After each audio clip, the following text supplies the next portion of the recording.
Do you want to be part of something bigger?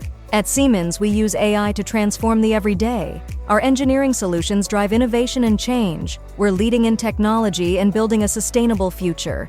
Join Siemens and make an impact to transform the everyday. Apply now and be part of something extraordinary. Visit siemens.co.in/careers. Welcome back to another edition of the Disney Dish Podcast with Jim Hill. It's me, Len Testa, and this is our show for the week of Thursday, September 9th, 2024. On the show today, news, and in listener questions, we prove Einstein's static universe theory wrong without resorting to gimmicks like intergalactic redshift, and a new universal survey obsessed with dragons. Then in our main segment, Jim continues the history of Disney's Big Thunder Mountain Railroad. Let's get started by bringing in the man who knows that ibuprofen comes in two shapes, hot dogs and hamburgers. It's Mr. Jim Hill. Jim, how's it going? Look, there's a reason they call it comfort food, okay? Exactly. Look, some of us self-medicate by opening the refrigerator. That's why whenever I feel stressed, I just follow the advice of the Golden Girls and go eat a slice of cheesecake. Speaking of Noted medical professionals. I mean, they might as well be Marcus Welby, MD right there. Yeah, exactly. The Surgeon General Sophia Petrillo. But now, speaking of which, Hyperion Avenue, that's one of Disney's publishing arms, will be publishing the first novel in their all-new Golden Girls Cozy Mystery series next year, by the way, on April 25th, 2025. And what's the title of the book, Len? Death by Cheesecake. So, I mean, again, for me, that sounds like a great way to go. Jim, I think we should dedicate an entire podcast just to reading this book. There we go. If ever we're going to start the Disney Dish Book Club, it's now. Okay, that works.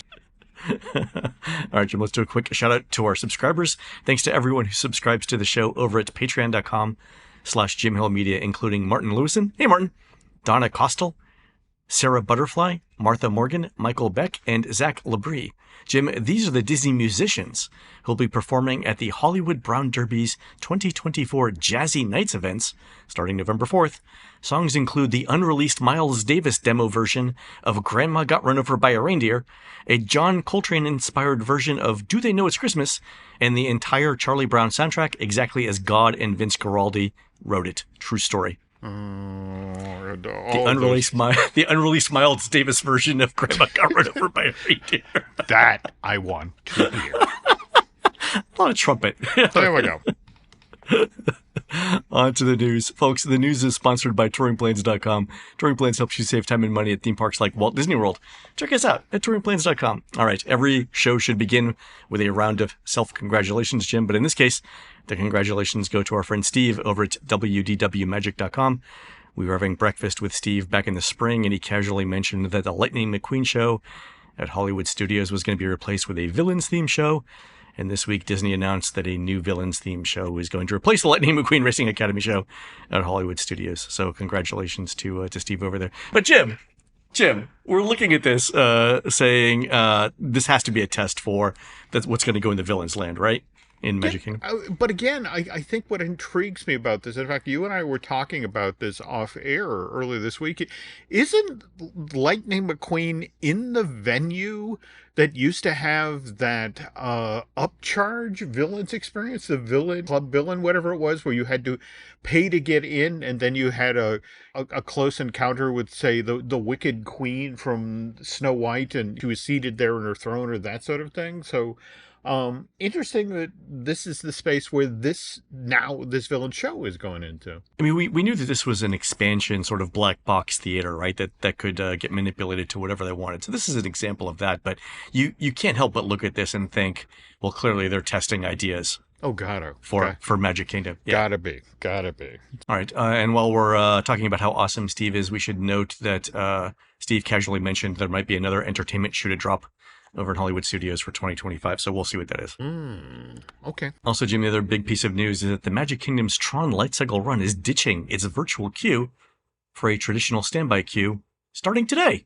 Hey, I might actually get a chance to finally ride this thing. Wow. Amazing. Okay.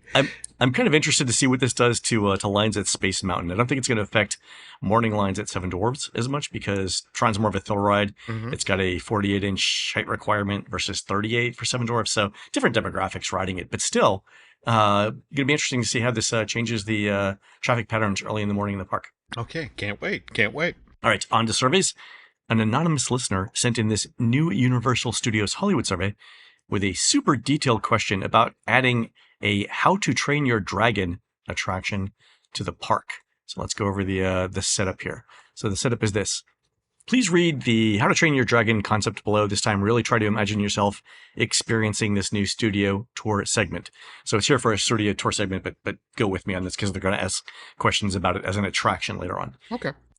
As the tram approaches the How to Train Your Dragon building, the tour guide tells guests that the filmmakers wanted to take us inside the process of animating the Isle of Berk and the dragons. When they enter, the screen shows the bustling Viking village of Berk, but in black and white, as if it had just been drawn by an animator.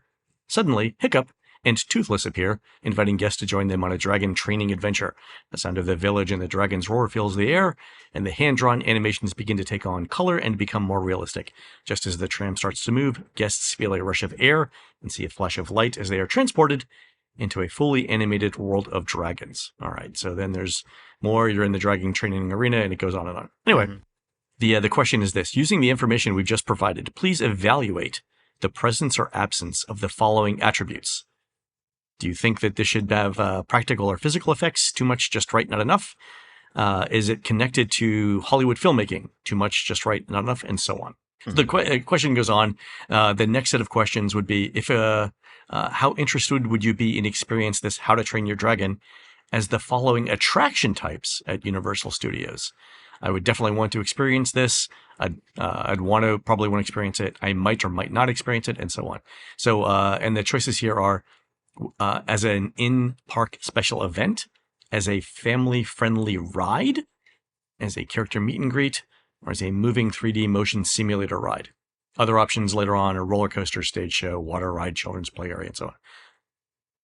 All right. Yeah, so How to Train Your Dragon. And here's the interesting thing, Jim. We know that we have this coming to Epic Universe, right? We do. But where this gets interesting, Len, is Dean Dubois, who was one of the co-directors of the original How to Train Your Dragon film, and then went on to direct Solo, the two follow-up films.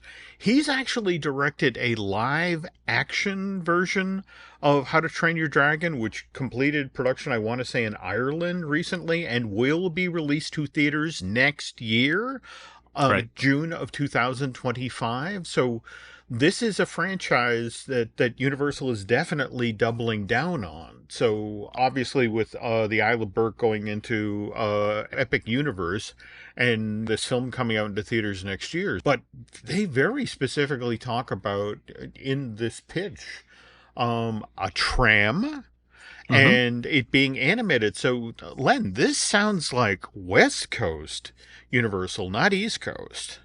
Definitely. And in the last couple of days, we've been sent versions of this survey that ask the same types of questions, but for different movie franchises. So it's not just it's not just How to Train Your Dragon. It's a number of things. But Jim, I wanted to further the conversation that you just started about properties that Universal is investing in. Okay. And the reason for that is the very first question in this survey listed a bunch of movie franchises. So, Jim, I'm going to introduce a new show segment, and we're going to call it "Let's Use Our Powers of Deduction." We need a catchy mystery theme song here. So, everyone listening, break out your houndstooth jackets and smoking pipes, and start referring to the people next to you as Basil. The first question on the survey asks if you're familiar with a bunch of movie franchises. And a lot of those franchises include movies that have been released in the last 5 years or have upcoming releases. So Despicable Me, which is out now, Twister and Twisters, this year. Wicked later this year. Jason Bourne, I think the last one was 2016, but didn't Matt Damon say he's working on a 6th script? I heard something to that effect, but yeah, okay. Yeah. So Fast and Furious 2023, Oppenheimer 2023, How to Train Your Dragon, we just talked about. The Mummy, which was 2017 with Tom Cruise. Universal Classic Monsters, Back to the Future, and E.T. Okay, that's the list. Okay. So let's remove from that list, Jim, any franchise that either has an existing ride in a Universal park or we know one is coming. So that would remove Despicable Me, Jason Bourne, Fast and the Furious, How to Train Your Dragon, The Mummy, Universal Classic Monsters, and E.T. So we're left with this. Twisters, Wicked, Oppenheimer, and Back to the Future. Okay. I'm not going to say that I would give blood to hear a Universal creative pitch for a ride based on the movie Oppenheimer, because I have no idea where to even start there. So we're left with Twisters, Wicked, and Back to the Future. Twisters and Wicked are both films from this year. Back to the Future is old enough to run for president. Jim, one of these things is not like the other. What's going on here? Do you want me to pretend like we're just going on to the next segment in the show? On to listener questions. Here we go. Okay. Lorenzo Pernetti asks this. Walt Disney only experienced 10 years of theme park history, which was not a long time to gauge what attractions would work and which ones guests would adore. The park was a little bit of a mess and probably didn't hit its stride until a decade after his death, and he never even saw 2 of his greatest attractions, Pirates and Mansion. So the continuous quoting and misquoting Walt Disney in defense of always saying that Disney parks are not museums is a little misguided. And just because the bean counters make a decision, it doesn't mean that it's the right one, because it's a change in direction. The company spent $300 to $500 million on the Starcruiser and a botched Epcot makeover as well. So honestly, based on everything since Everest, do you trust them to make an attraction a home run? They seem to be getting on base with some infield errors. Okay, Lorenzo, tell me how you really feel. All right. I love this, and I apologize for not getting this last week. The show ran a little long. Okay. But all right. So a couple of points. Walt definitely had a hand in Mansion and Pirates, right? They were under development when he passed away. Yep. And using Lorenzo's baseball analogy, Galactic Starcruiser was the highest rated thing we've ever surveyed. And Disney says the same thing. It was just a home run swing that missed. They can't all connect. And even if Starcruiser's closed, you got to give Disney a ton of credit for trying something so out of the box. So I'm not gonna call that a miss. Okay. And so one of the questions that I had after reading Lorenzo's question was this: how many of the attractions that we love that came from the Walt era of the parks are classics? And in general, how many classic Disney attractions are there? And how many did Walt have input into? And I think for classic here, we have to include attractions like Hall of Presidents and Enchanted Tiki Room, which are not in demand these days, but the mere fact that they've lived so long and were spectacular in their time makes them classics. So here's what I think are the classics that Walt had input into: Jungle Cruise, Pirates, Peter Pan, Haunted Mansion, Tiki Room, Hall of Presidents, Great Moments with Mr. Lincoln, the Monorail, the Matterhorn bobsleds and its derivatives like Space Mountain, Carousel of Progress, It's a Small World in 20,000 Leagues. Is there anything that you would add to that from the? No, that is a good solid. I mean, one might argue that putting a castle at the end of Main Street, right? And it actually thought about Main Street itself as a thing, right? Yeah. Okay. Fair. Okay. And then there are classics that Walt didn't have input into: Big Thunder Mountain, which we're going to talk about later on in the show. I would say Splash Mountain and Tiana's Bayou Adventure, Spaceship Earth, Soarin', The American Adventure, Kilimanjaro Safaris, and Tower of Terror, right off the top. Then there could be more, right? Okay. And then there are the attractions that might be considered classics that Walt didn't have input into, and these are debatable. And Jim, I'm going to start off here with Horizons. World of Motion, a great movie ride? Yeah. This is like some. It's not a first ballot unanimous Hall of Fame election here, right? Yeah. Okay. But what about things like Star Tours? Well, no, I would say flat out classic. That's not open for argument. I mean, from the moment you come around that turn, and there's R2-D2 and C-3PO standing on the Star Speeder 3000, you're in. Okay, fair. What about Buzz Lightyear's Space Ranger spin? Right, yeah. I went right through Shooting Gallery. I mean, Yeah, I mean, Disney's first real foray into interactive. I would have to say yes. I would have to say classic. Yeah, I mean, in just the way that you started the conversation, I'm like, well, if we're putting Peter Pan in there, why are we not putting Buzz in there? There we go. There we go. All right. Indiana Jones Adventure in Disneyland? Again, there used to be, in fact, it's so funny, in doing the research for the Big Thunder story, I've been looking at a lot of the ads from the park from the 70s and 80s, and there was literally a campaign that they had for the park that would end with, and it can only happen at Disneyland. And let's face it, Indiana Jones Adventure could only happen at Disneyland. for the next 3 years. For the next 3 years. To Tropical Americas, but whatever. Yeah, okay. Yeah. It can really only happen at Disney Park. All right.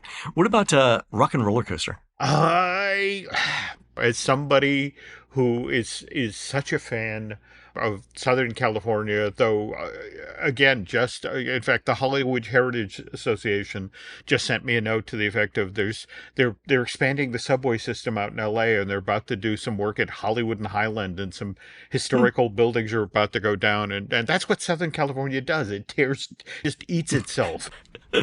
I mean, I love, in fact, that's one of the things that I've been talking with Mr. Schul about his attraction. I love the part of the ride where you're on the California freeways, because that's something I actually enjoy out there. So, yes, this is a classic. You're the person that enjoys the California freeway experience. That's amazing. There we go. All right. I would say Rise of the Resistance will eventually be considered a classic. It's not right now because it's not old enough, but there were so many moments in that attraction that only Disney could pull off, which is why it kind of makes me sad. Like, for example, that wonderful moment from the first couple of months of the attraction where you were in that space sort of doing the dance between the cannons that were firing and the fact that that's been disabled. I put that right in there with the Yeti. It's just sort of like, me too. That was cool. Bring it back. Yeah. In the same vein, Flight of Passage. Like, will that eventually be a Disney classic? I mean, one of the highest rated things in the park. A constant demand from the moment it opened. It may not be our thing. Mm-hmm. But no, I mean, hard to argue it's not popular. No. And even as somebody who's really not a fan of the Avatar films, that's a great ride experience. I mean, once you get there, once you actually get in the saddle, so to speak. But yeah, it's a great ride experience. And the last one, I think the one that's going to generate the most debate is Test Track.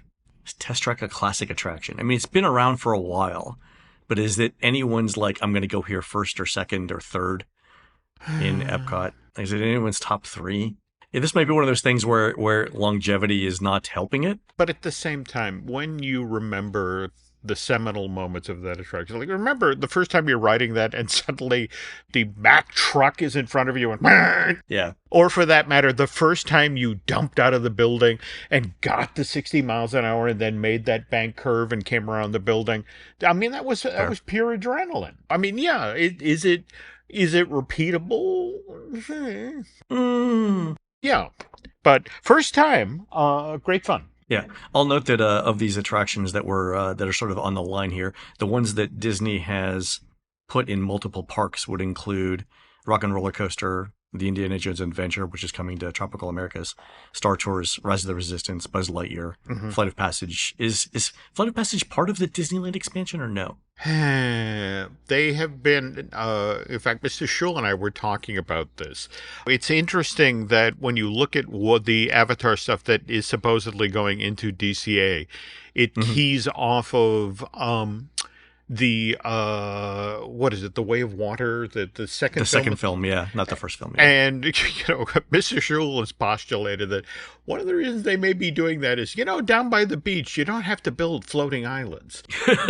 Oh, that's true. Yeah. Water's way easier to fake. There we go. All right.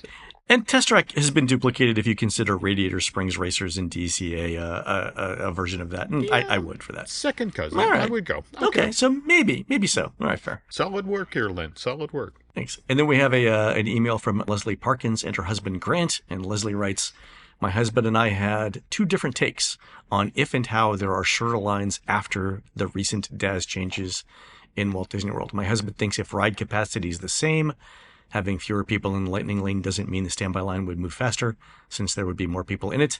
My take is if there are fewer DAS abusers, that means shorter lines all around. Since they were inflating them, please end our debate and help us understand how and why. The wait times are shorter, independent of the crowd level. All right, so Leslie, I'm about to tell you that you're right. So if you need a minute to write down the exact time in the show in which this happens, do it now. Okay. All right. To be fair to Grant, if everyone who was in the lightning lane before you got somehow moved over to the standby line ahead of you, your standby wait would be exactly the same. That's because the number of people ahead of you wouldn't change, right? But as Edwin Hubble demonstrated and Leslie knows to be true, the universe isn't static, and by extension, neither are Disney lines. Here's why. People who arrive in the lightning lane after you get in the standby line will still get priority over you. But after cutting back on DAS abuse, there's just fewer of them, so your standby wait is less. So for example, suppose you're the third person in the standby line and there are 4 people ahead of you in the lightning lane line. So there are 6 people ahead of you in line. The cast member admits 5 people at a time, the 4 people from the lightning lane and 1 person from the standby line, which is the standard 80-20 ratio. So now there are 0 people in the lightning lane line and 2 people in the standby line, and you're obviously the second person in the line to ride, so you're going to get on the next ride vehicle, right? Okay. But at that moment, 99 people enter the lightning lane line.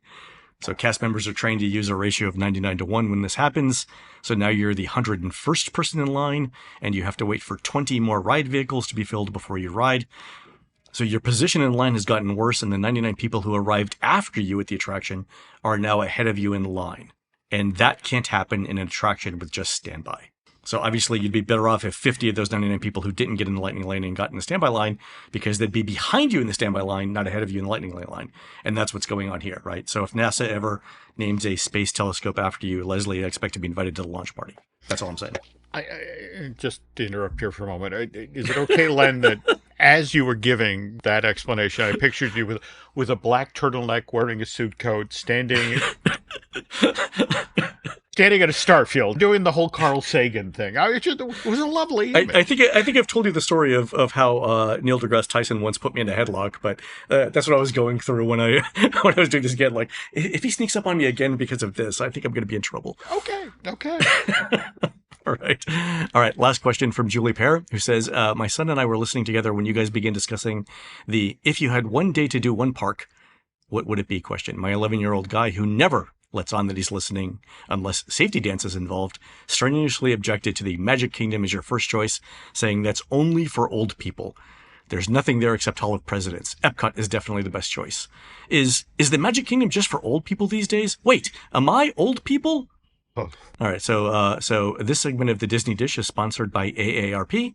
AARP, when you're too old for social media and too young for Life Alert. AARP. By the way, Julie sent this email to the both of, and I literally wrote back to her and said, "Oh man, I hope Len picks this for this week's show. I can't wait. I cannot wait to hear what he says." All right, Julie, one day you're young and cool, and the next you're mispronouncing Chapel Rowan and wondering why today's pop songs are only 3 minutes long, as if Spotify started streaming vinyl 45s all of a sudden, right? I mean, you said there's a point. The most recent movie franchise represented in the Magic Kingdom is Princess and the Frog, which is older than your son, and the one before that was Tron, which came out in 1982, and I'll bet is older than you, Julie. All right. Epcot's latest attractions are Celebración Encanto, Journey of Water inspired by Moana, and Guardians of the Galaxy. And I'm going to ignore Luminous because it's past my bedtime, if not your son's.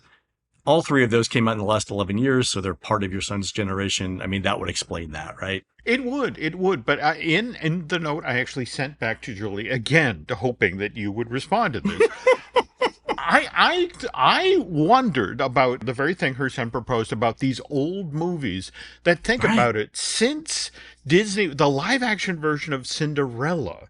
You know, Disney has been taking its hand-drawn films and redoing them as live action films or CG films or however you want to describe them. And you just have to wonder how much of this is being done for consumers just like her son, to the effect of, oh, no, that's not an old movie. That's a new movie. The new version right here. Right. I mean, just next year, we're going to get that new version of Lilo and Stitch. And also the Snow White that Disney is pretending they didn't make. So, I mean... I remember, Jim, that came and went pretty quickly. Oh, yeah. Weren't they doing some sort of promo, like heavy promo of that in the studios, and then it was like, nope, gone the next day. Yeah, I mean, that one's coming out in March, and again, I keep hearing from folks at the studio that it just has to not explode on impact. If it comes out and it does okay over the weekend, Disney will quickly put it in the rear view. But that one has just been painful between what's been going on social media and all that. So it's just sort of like, let's just get past that one and then move on. Hey. All right, that was a great question, though. Yeah, so I looked at the other parks. Animal Kingdom, it's got Encanto coming in. Yep. So, the same thing there. But yeah, the Magic Kingdom has older franchises. It does. And I guess you could say it's the most special park. It is the Hall of Fame park, right? I mean, what's interesting is the other thing it's important to always understand about the kingdom is it's the nostalgia park. I mean, at this point, 3 generations have gone there for family vacations. So you kind of have to go there when you're having your Walt Disney World vacation. But also worth noting that between what just happened with Splash Mountain, changing that to Princess and the Frog, what's about to happen with Tom Sawyer's Island, switching that over to the Cars franchise. So many, look, you and I both are hearing the same thing, Len, where creative decisions that are being made at Imagineering right now aren't necessarily coming on the back of film grosses. They're coming out of info that's coming out of Disney Plus. How many minutes are individual films being watched? And those are the IPs that are coming into the parks. Yeah, and the interesting thing there is that there's not a ton of visibility to the public about those kind of data. No. So it's so and it makes the decisions a little more opaque. That's very true. Very true. Yeah. But still super interesting. All right, folks, we're going to take a quick commercial break. When we come back, Jim continues the history of Frontierland's Big Thunder Mountain. We'll be right back.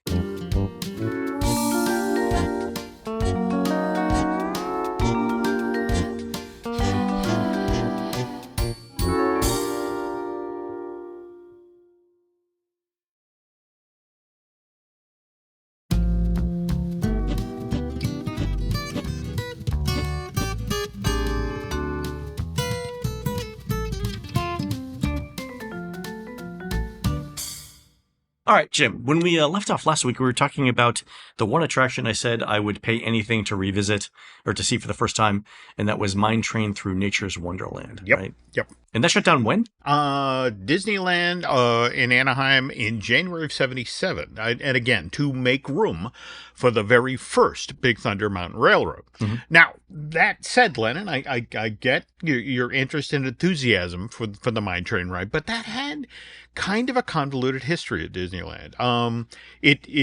It debuted July 2nd, 1956, less than 1 year after Walt's Family Fun Park opened. Mm-hmm. And that was because, if we're being completely honest here, the 3 stagecoaches that Walt had built at considerable expense, by the way, for Disneyland back in 54, turned out to be, they were low capacity. They could only carry 9 guests at a time. Wow. They were very slow to load. In fact, if you wanted to ride shotgun, which meant that you sat up top next to the driver, the guy who was driving that 4-horse hitch, you literally had to climb up this rickety ladder that they put next to the stagecoach.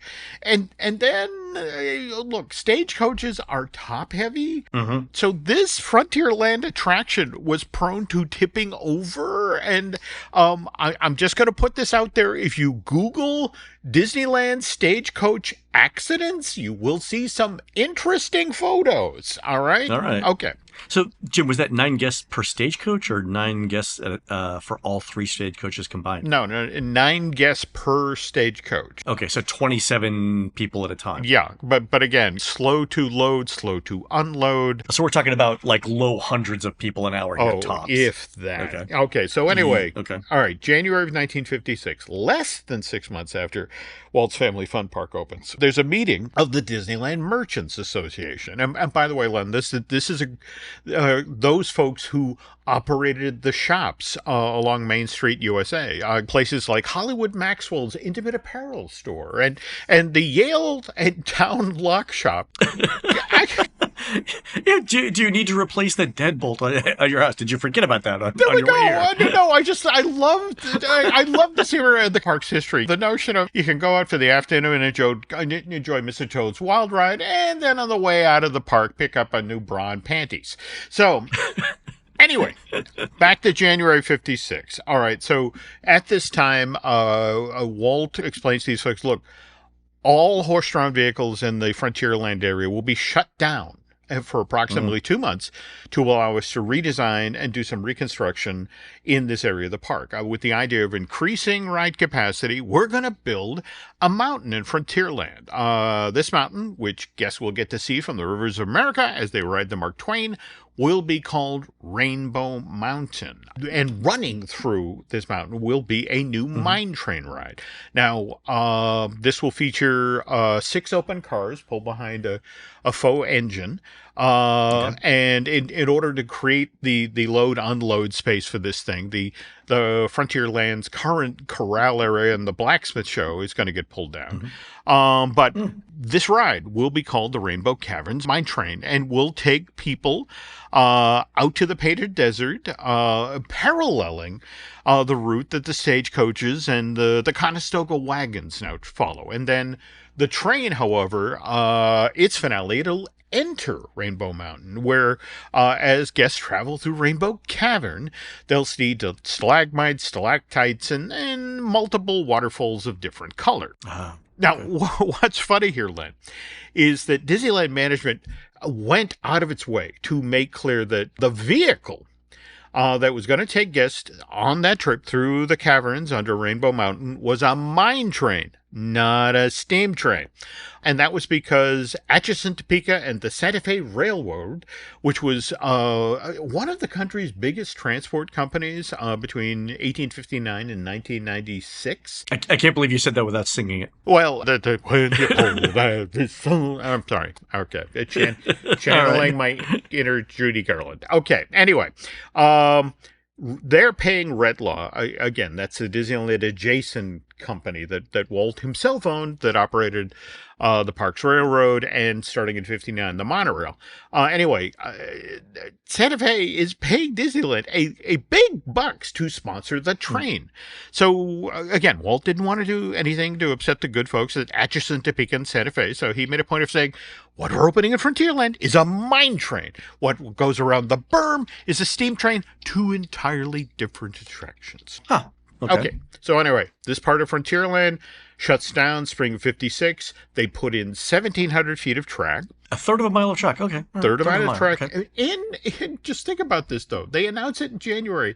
It opens on July 2nd. I mean, I'm just amazed they got this thing in that fast. And also, early July, they rebrand on the hills of the Mine Train, which again debuts under the name Rainbow Caverns Mine Train. Disneyland Stagecoach gets a new name. It's now the Rainbow Mountain Stagecoaches.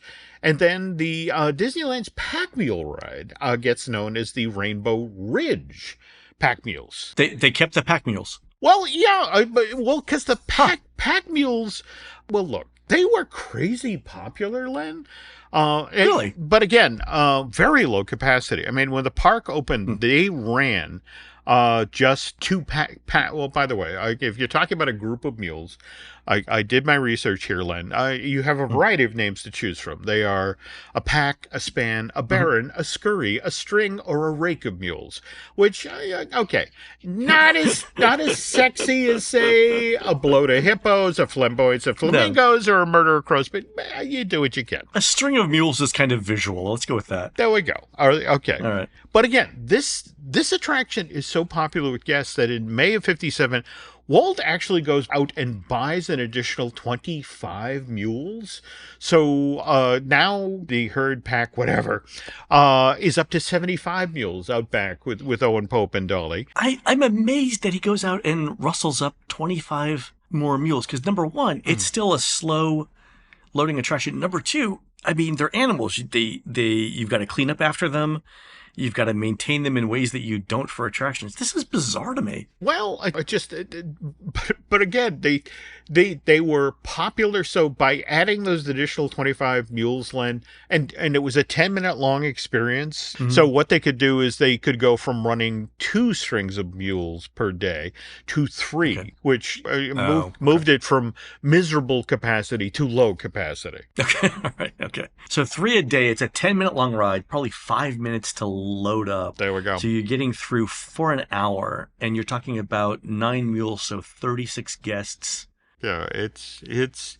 But on the other hand, the people who got Okay. to ride it enjoyed it. So, all right. Oh, yeah. So anyway, as the 1950s begin to wane, more to the point, Tomorrowland has now become home to the Matterhorn, the monorail, and the subs in the Right. summer of '59. Walt now turns his eyes to Frontierland and has to admit that, okay, Stagecoach Line and Frontierland Conestoga wagons just aren't cutting it. They're still low capacity. More to the point, the route that they travel in this part of the park, very valuable real estate. Yep. So September '59, Stagecoach and the Conestoga wagons cease operation, and Walt then decides to take the route that they travel. He uses it to extend the track of the Rainbow Cavern mine train by nearly 600 feet. Wow, by more than a third. There we go. And Wow. so that now becomes the mine train through nature's Wonderland. And in order to do this expansion, Len, so he spends $1.5 million, which that money is not only spent on a new track, it's spent on 204 mechanized creatures. What would you call these mechanized creatures, Well, Jim? that's kind of interesting because in the press release for the June 1960 opening of Mine Train Through Nature's Wonderland, very first time that the company uses the phrase audio animatronics. There you go. All right. 3 new sections wind up getting added to the mine train ride. We get Bear Country, we get Beaver Valley, and the Olympic Elk Grove, and then the Painted Desert actually now gets rethemed into the Living Desert, which is an acknowledgement of a true life adventure that the studio released. Jim, let me ask you this question. Has there ever been another example of Disney lengthening an existing ride? I mean, we know that the Autopia has been cut multiple times. Yeah. And I'm not talking about like Toy Story Mania where they added a third track because it wasn't an extension of the existing tracks. Has Disney ever made a ride bigger? To say Frozen Ever After at Epcot, but only just. If you think about where you used to get off in the fishing village and then going into watching the Norway film, I mean, the vehicle still had to continue on to the load area. So I want to say they by adding just a few feet to the track, they get in a couple of new show scenes or spaces for new show scenes. Okay, that's fair. But on this particular one, that's actually a change from one attraction to another. Have they ever, and I'll take that, right? I mean, if that's the other example, that's fine. But has Disney ever taken an existing attraction, kept the theme, and made it bigger? Is an Interesting. All right, question. let's do our research on that. Okay, cool. All right, here we go. All right, and speaking of which, getting back to the pack mules, their name for them went from Rainbow Ridge pack mules to pack mules through Nature's Wonderland. By the way, Len, the mules did not like the new mechanized creatures that had been added. Oh, we gotta socialize. Yeah. Okay. So they would often balk, just literally refuse to move along the ride path, or worse, get startled by a particular effect, buck, and then throw a guest off their backs. But anyway, okay. Yeah. Now, back to Nature's Wonderland. The ride's been in operation for a few months. What we're about to talk about happened roughly around Labor Day 1960. Walt makes a visit to Disneyland, rides the revamped version of this Frontierland attraction, gets off the ride, and is frustrated. I mean, think about it. The guy, over the past 4 years, has poured $1.8 million into blessing this part of the park. And when you think about Mine Train Through Nature's Wonderland, occupies 7 acres of his family fun park, and this is back in the day when Disneyland is only 85 acres, the park itself.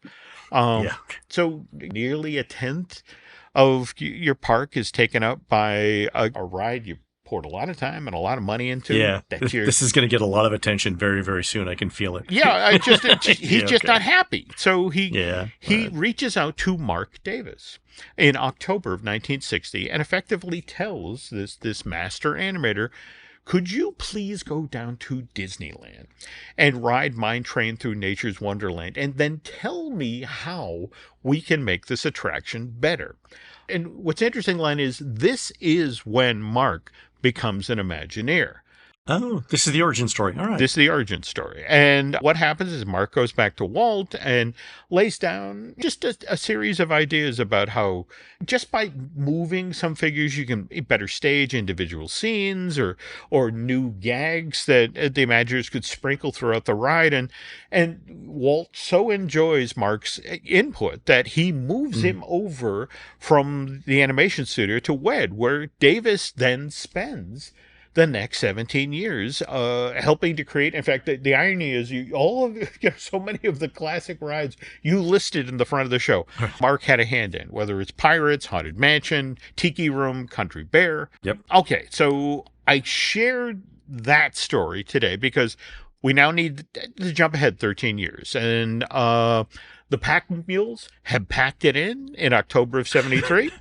By the way, I'm told they all went to good homes or a farm upstate. They all went to live in a farm upstate, right? Okay, well, no. But what's kind of interesting is if you read the Disneyland lines from this era, they actually offered the cast members the opportunity to buy a mule for $50 a piece. And oh my God. As I understand it, some of them did in fact become much beloved family pets. But okay, if we now get back to those built in 1960 mechanical creatures along the track, they're starting to look creaky, Len. Oh, and this is why Mark Davis is invited by park management to take another look at this Frontierland attraction in kind of the way that Walt asked him back in October of 1960. Now, WED management and the folks in charge of Disneyland are asking Mark, are there ways that we can make Mine Train through Nature's Wonderland a more enjoyable show for theme park goers in the mid-1970s? And I want to stress here that WED had done this with other Disneyland attractions that in fact Mark had worked on. I mean, case in point, the refresh of that theme park's Jungle Cruise that was begun in late 1975 and then opened in the spring of 76. 7 new scenes, 31 new audio animatronic characters, all of which were designed by Mark Davis.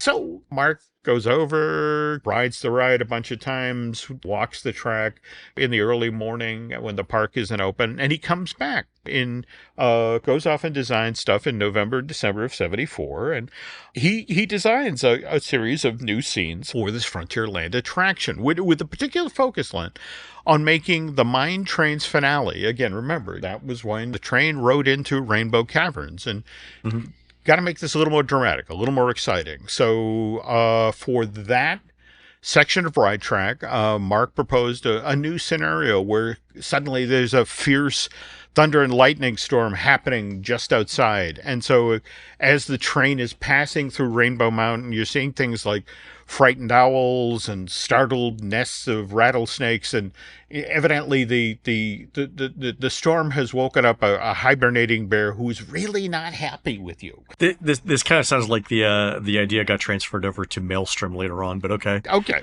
so All right. but here's the thing: WED management looks at everything that Mark has proposed and passes. Ooh. Because, well, here's the thing. Disneyland is facing increasing competition in the Southern California market in mid-1970s. I mean, just up the road, Knott's Berry Farm is installing Corkscrew. That's the first modern inverting coaster that'll begin carrying guests in 1975.